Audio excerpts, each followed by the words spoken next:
Juhtus täpselt nii, nagu ma ütlesin, uneaega jäi väga-väga väheseks, aga ka see ei ole põhjus, miks trennist kuskile kõrvale hiilida, selle asemel majandasin ma oma aega sedasi, et tee korra ma jätan kõrvale, seda ma praegu ei tee, ärkan ülesse, natukene olen ja siis hakkan kohe venitama, teen ka harjutused peale, et saaks vereringi ja kuna aega on nii vähe, siis ainult kiirelt loputan ennast külma duši all, panen riidesse ja lähengi minema.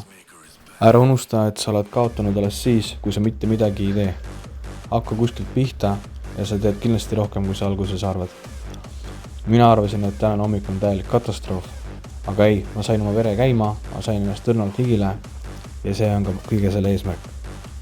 See asi ka, et ma siis pühapäeval ostsin selle suure paki 45 nätsu, eks ole. Täna on neljapäeva hommik ja üks ainuke viimane oli meil alles ja see sai ka kohe otsa.